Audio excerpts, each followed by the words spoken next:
Hello.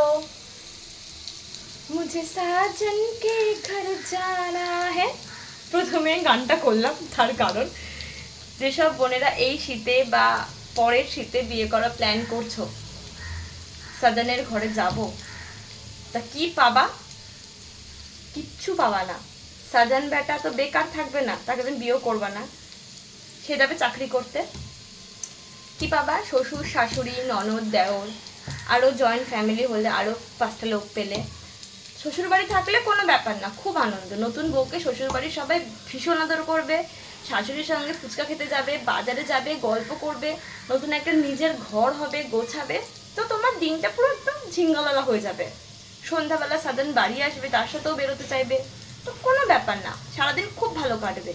কিন্তু তোমার যদি আমার মতো পোড়া কপাল হয়, সাজান এক ভিন রাজ্যে এসে আমাকে ফেলে দিল। সে তো দেয় চাকরিতে, সে তো চাকরি কামাই করবে না, ডিউটি কামাই করবে না। এইবার আমি তো ঘরে বোবা। বোবা মানে পুরো বোবা। এমন এক রাজ্য যেখানকার কিচ্ছু আমি বুঝি না, তামিল ভাষা তটুকুও আমি বুঝি না এখানে।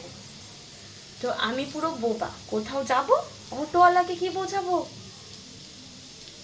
ইংলিশ বুঝবে না। তাহলে কি হলো? সাজানের সঙ্গে যাও, সাজানের সঙ্গে আসো, মানে আমার হাত পা থাকতেও আমি পঙ্গু, আমার কিছু নেই, আমি চলতে পারি না, আমি অন্ধ। আমি অন্ধ, সে ছাড়া আমি অন্ধ, কিচ্ছু দেখি না চোখে। কি করে দেখবো? আমি তো ভাষা বুঝি না। আর সাজান বেটা তো পুরো তামিল বুঝে গেছে। তাই সাজানের ঘরে যাও, খুব ভালো কথা। যদি তোমার আমার মতো কপাল হয়, তাহলে কিচ্ছু না, মুখে তালা।